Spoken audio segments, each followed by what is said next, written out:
Hi everyone, welcome back to my channel. ನಾನು ನಿಮ್ಮ ಪ್ರೀತಿ ಅಶ್ವಿನಿ ಮಂಜುನಾಥ್. ಹೇಗಿದ್ದೀರಾ ಎಲ್ಲರೂ? ಹೋಪ್ ಚೆನ್ನಾಗಿದ್ದೀರಾ ಅಂತ ಭಾವಿಸ್ತೇನೆ. ನಾನು ಕೂಡ ಚೆನ್ನಾಗಿದ್ದೇನೆ. ಇವತ್ತಿನ ದಿನ ನಾನು ಮದುವೆ ಮನೆಗಳಲ್ಲಿ ಸಾಂಬಾರನ್ನ ಅಂದರೆ ನುಗ್ಗೆಕಾಯಿ ಮತ್ತು ತರಕಾರಿ ಎಲ್ಲ ಹಾಕಿ ಸಾಂಬಾರು ಹೇಗೆ ಮಾಡ್ತಾರೆ ಅಂತ ನಾನು ತೋರಿಸ್ಕೊಡ್ತಾಯಿದ್ದೀನಿ. ಹಾಗೆ ಟೇಸ್ಟು ಕೂಡ ಹಾಗೇ ಇರುತ್ತೆ. ಬನ್ನಿ ಫ್ರೆಂಡ್ಸ್, ಇವಾಗ ಏನೆಲ್ಲ ಮೊದಲನೇದಾಗಿ ಏನೆಲ್ಲ ಇಂಗ್ರೀಡಿಯೆಂಟ್ಸ್ ಹಾಕ್ಕೊಂಡಿದ್ದೀನಿ ಅಂತ ತೋರಿಸ್ತೀನಿ. ಹಾಗೆ ನೀವು ನನ್ನ ಚಾನಲನ್ನು ಸಬ್ಸ್ಕ್ರೈಬ್ ಮಾಡಿ, ಹಾಗೆ ಬೆಲ್ ಐಕಾನ್ ಪ್ರೆಸ್ ಮಾಡಿ, ವಿಡಿಯೋಗೊಂದು ಲೈಕ್ ಕೊಡಿ, ಹಾಗೆ ಶೇರ್ ಕೂಡ ಮಾಡಿ ಅಂತ ಹೊಸದಾಗಿ ನನ್ನ ಚಾನಲ್ ನೋಡ್ತಾ ಇರೋರು ಸಬ್ಸ್ಕ್ರೈಬ್ ಮಾಡಿ ಅಂತ ಹೇಳ್ತಾ, ಇವತ್ತಿನ ವಿಡಿಯೋದಲ್ಲಿ ನಾನು ಮೊದಲನೇದಾಗಿ ಈ ಒಂದು ಸಾಂಬಾರು ಮಾಡಲಿಕ್ಕೆ ಬೇಳೆ ಮತ್ತು ಟೊಮೆಟೊ ಈರುಳ್ಳಿ ಎಲ್ಲ ಕೂಗಿಸ್ಕೊಬೇಕು. ಅದಕ್ಕೆ ನಾನು ಇಲ್ಲಿ ತೊಗರಿಬೇಳೆ ಒಂದು ಬೌಲ್ನಷ್ಟು ತೊಗರಿಬೇಳೆನ ನೀಟಾಗಿ ವಾಶ್ ಮಾಡಿ ಇಟ್ಕೊಂಡಿದ್ದೀನಿ. ಜೊತೆಯಲ್ಲೇ ಸ್ವಲ್ಪ ಕೊತ್ತಂಬರಿ ಸೊಪ್ಪು, ಹಾಗೆ ಅರ್ಧ ಟೀ ಸ್ಪೂನ್ ಅರಿಶಿಣ, 2 ಗರಿ ಕರಿಬೇವು, ಹಾಗೆ 1 ಗೆಡ್ಡೆ ಬೆಳ್ಳುಳ್ಳಿ ಈ ಥರ ಉಂಡೆನ ಹಾಕ್ಕೊಳ್ತಾ ಇದ್ದೀನಿ ನಾನು. ಹಾಗೆ ಇಲ್ಲಿ 2 ಮೀಡಿಯಮ್ ಸೈಜ್ದು ಈರುಳ್ಳಿನ ಸ್ಲೈಸಿಯಾಗಿ ಕಟ್ ಮಾಡಿಕೊಂಡು ಹಾಕ್ಕೊಳ್ತಾ ಇದ್ದೀನಿ. ನೆಕ್ಸ್ಟು ಟೊಮೆಟೊ ಬಂದು ಇಲ್ಲಿ 3ರಿಂದ 4 ಇದೆ. ನಾನು ಹುಣಸೆಹಣ್ಣು ಕೂಡ ಹಾಕ್ತೀನಿ. ಇದು ಸ್ವಲ್ಪ ಹುಳಿ ಕಮ್ಮಿ ಇರೋದ್ರಿಂದ ಸ್ವಲ್ಪ ಜಾಸ್ತಿ ಹಾಕ್ಕೊಂಡಿದ್ದೀನಿ. ನೆಕ್ಸ್ಟು ಇಲ್ಲಿ ಏನು ಕಾಣಿಸ್ತಾ ಇದೆ ತರಕಾರಿಗಳು, ಬೀನ್ಸ್ ಮತ್ತು ಕ್ಯಾಪ್ಸಿಕಮ್, ಆಲೂಗೆಡ್ಡೆ, ನುಕ್ಕೋಲ್, ಇದಿಷ್ಟನ್ನು ನಾನು ಸ್ವಲ್ಪ ಅಂದರೆ ನಿಮಗೆ ಜಾಸ್ತಿ ತರಕಾರಿ ತಿನ್ನೋದು ಜಾಸ್ತಿ ಹಾಕೊಬೋದು. ನಮ್ಮ ಮನೇಲಿ ನಾವೊಂದು 4 ಮೆಂಬರ್ಸ್ ಇರೋದ್ರಿಂದ ನಮಗಿಷ್ಟು ತರಕಾರಿ ಸಾಕು. ನುಗ್ಗೆಕಾಯಿ ಬಂದು ಮಸಾಲೆ ಹಾಕೋದಿನ್ನೂ ಸ್ವಲ್ಪ ಹೊತ್ತು ಅನ್ನಂಗೆ ಹಾಕ್ಕೊಳ್ಬೇಕು. ಇವಾಗಲೇ ಕುಕ್ಕರ್ಗೆ ಲಿಡ್ ಕ್ಲೋಸ್ ಮಾಡಿ ಹಾಕಿದ್ರೆ ಫುಲ್ಲು ಇದು ಬೆಂದೋಗ್ಬಿಡುತ್ತೆ, ತಿನ್ನಲಿಕ್ಕೆ ಅಷ್ಟು ಚೆನ್ನಾಗಿರೋದಿಲ್ಲ. ಅದಕ್ಕೋಸ್ಕರ ಈ ತರಕಾರಿಗಳೆಲ್ಲ ಹಾಕ್ಕೊಂಡಾಗಿದೆ. ನೆಕ್ಸ್ಟು 1 ಟೀ ಸ್ಪೂನಷ್ಟು ಎಣ್ಣೆ ಹಾಕ್ಕೊಳ್ತಾ ಇದ್ದೀನಿ. ಹಾಗೆ ಇದಕ್ಕೆ ಬೇಕಾದಷ್ಟು ನೀರನ್ನು ಆ್ಯಡ್ ಮಾಡ್ತಾಯಿದ್ದೀನಿ.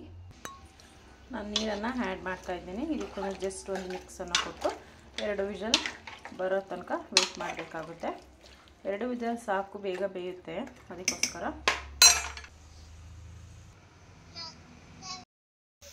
ಇವಾಗ ನೆಕ್ಸ್ಟು ಒಗ್ಗರಣೆಗೆ ಏನೆಲ್ಲ ತೊಗೊಂಡಿದ್ದೀನಿ ಅಂತ ಹೇಳ್ತೀನಿ. ಸ್ವಲ್ಪ ಕರಿಬೇವಿನ ಸೊಪ್ಪು, ಹಾಗೆ ಅರ್ಧ ಟೀ ಸ್ಪೂನ್ ಜೀರಿಗೆ, 1 ಟೀ ಸ್ಪೂನಷ್ಟು ಸಾಸಿವೆ, 3 ಒಣಮೆಣಸಿನಕಾಯಿ, ಹಾಗೆ ಬೆಳ್ಳುಳ್ಳಿ, ಸ್ವಲ್ಪ ಕೊತ್ತಂಬರಿ.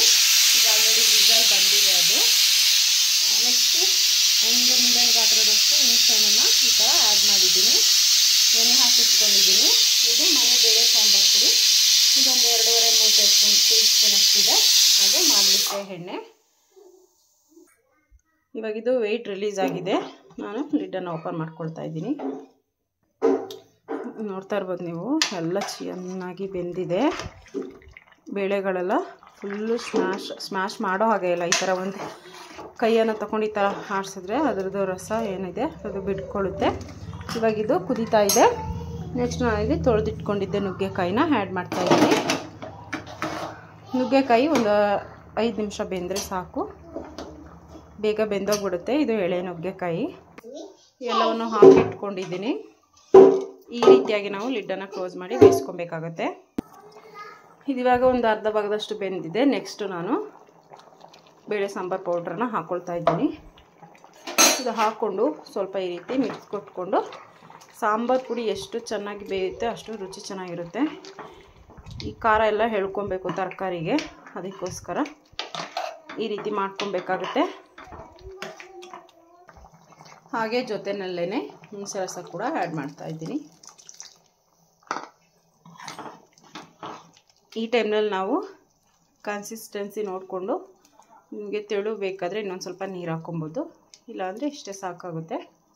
ನನಗೆ ಸ್ವಲ್ಪ ತೆಳುವಾಗಿರಬೇಕು ಸಾಂಬಾರು, ಬೇಯ್ತಾ ಗಟ್ಟಿ ಆಗುತ್ತೆ. ಅದಕ್ಕೋಸ್ಕರ ಅದನ್ನ ಸ್ವಲ್ಪ ನೀರು ಹಾಕ್ಕೊಂಡು ಬೇಯಿಸ್ಕೊಳ್ತಾ ಇದ್ದೀನಿ. ಇದು ಒಂದು 5 ನಿಮಿಷ ಬೇಯಲೇಬೇಕು. ನೋಡ್ತಾ ಇರ್ಬೋದು ನೀವು, ನಾನು ನೀರನ್ನು ಹಾಕ್ಕೊಂಡಿದ್ದೀನಿ.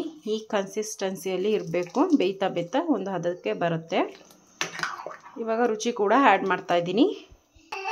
ರುಚಿಗೆ ತಕ್ಕಷ್ಟು ಉಪ್ಪನ್ನು ಆ್ಯಡ್ ಮಾಡ್ತಾಯಿದ್ದೀನಿ. ಇಷ್ಟು ಸಾಕಾಗುತ್ತೆ. ಇದನ್ನೊಂದು ಮಿಕ್ಸ್ ಕೊಟ್ಟು ನಾವು ಲಿಡ್ಡನ್ನು ಕ್ಲೋಸ್ ಮಾಡಿ, ನಿಮ್ಗೆ ಆವಾಗಲೇ ಹೇಳ್ದಂಗೆ 5 ನಿಮಿಷಗಳ ಕಾಲ ಬೇಯಿಸ್ಕೊಬೇಕು. ಇವಾಗ ಇದು ಕಂಪ್ಲೀಟಾಗಿ ಬೆಂದಿದೆ. ಇದಕ್ಕೊಂದು ನಾವು ಒಗ್ಗರಣೆ ಹಾಕೊಬೇಕಾಗುತ್ತೆ. ಈ ಟೈಮ್ನಲ್ಲಿ ಈ ರೀತಿ ಬೇಯಿಸ್ಕೊಳ್ಳೋದ್ರಿಂದ ತರಕಾರಿಗಳು ಕೂಡ ಚೆನ್ನಾಗಿ ಉಪ್ಪು ಖಾರವನ್ನು ಇಟ್ಕೊಳ್ಳುತ್ತೆ. ಅದಕ್ಕೋಸ್ಕರ ಇವೆಲ್ಲ ತರಕಾರಿಗಳು ಬೆಂದಿದೆ. ನೆಕ್ಸ್ಟ್ ಇಲ್ಲಿ ನಾನು ಒಗ್ಗರಣೆಗೆ ಹಾಕ್ಕೊಳ್ಳೋಕ್ಕೆ ಒಂದು ಬಾಣಲೆಯನ್ನು ಇಟ್ಕೊಳ್ತಾ ಇದ್ದೀನಿ. ಹಾಗೆ 2 ಟೇಬಲ್ ಸ್ಪೂನ್ ಆಯಿಲನ್ನು ಹಾಕ್ಕೊಳ್ತಾ ಇದ್ದೀನಿ ನಾನು ಒಗ್ಗರಣೆಗೆ. ಎಷ್ಟು ಸಾಕು ಎಣ್ಣೆ. ಸಾಂಬಾರುಗಳು ಮಾಡೋದಕ್ಕೆ, ಈ ಮಾಮೂಲಿ ತರಕಾರಿ ಬೇಳೆ ಸಾಂಬಾರು ಮಾಡೋದಕ್ಕೆ ಅಷ್ಟು ಆಯಿಲ್ ಬೇಕಾಗಿಲ್ಲ.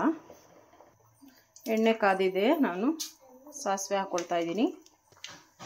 ಸಾಸಿವೆ ಸಿಡಿಯೋ ಟೈಮಲ್ಲಿ ಜೀರಿಗೆನ ಹಾಕ್ಕೊಳ್ತಾ ಇದ್ದೀನಿ. ನೆಕ್ಸ್ಟು ಬೆಳ್ಳುಳ್ಳಿ, ಜೊತೆಯಲ್ಲೇ ಕರಿಬೇವು,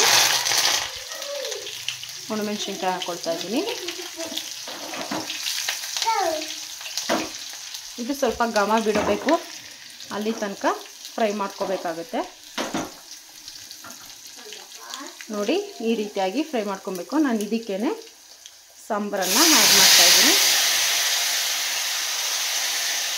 ಈ ರೀತಿ ಮಾಡಿ ಮಿಕ್ಸ್ ಮಾಡಿ ಬೇಯಿಸೋದ್ರಿಂದ ಒಗ್ಗರಣೆ ತುಂಬ ಚೆನ್ನಾಗಿ ಇಟ್ಕೊಳ್ಳುತ್ತೆ ಸಾಂಬಾರಿಗೆ. ಅದಕ್ಕೋಸ್ಕರ ನಾನಿವಾಗ ಏನು ಒಗ್ಗರಣೆ ಮಾಡಿ ಇಟ್ಕೊಂಡಿದ್ದೀನಿ ಅದನ್ನು ಈ ಪಾತ್ರೆಗೆ ಹಾಕ್ಕೊಳ್ತಾ ಇದ್ದೀನಿ. ಹಾಕ್ಕೊಂಡೊಂದು ಮಿಕ್ಸ್ ಕೊಟ್ಟು 1 ನಿಮಿಷ ಬೇಯಿಸಿದ್ರೆ ಸಾಕಾಗುತ್ತೆ. ಕೊನೆಯದಾಗಿ ಕೊತ್ತಂಬರಿ ಸೊಪ್ಪನ್ನು ಆ್ಯಡ್ ಮಾಡ್ತಾ ಇದ್ದೀನಿ. ನಿಮ್ಗೆ ಆವಾಗಲೇ ಹೇಳ್ದಂಗೆ ನಾನು ಸಾಂಬಾರು ಥಿಕ್ನೆಸ್ ಬರುತ್ತೆ ಅಂತ ಹೇಳಿದ್ದೆ. ನೋಡಿ ಈ ರೀತಿಯಾಗಿ ಬಂದಿದೆ. ಇಷ್ಟಿದ್ರೆ ಸಾಕು. ಇವಾಗ ಸಾಂಬಾರು ರೆಡಿ ಇದೆ.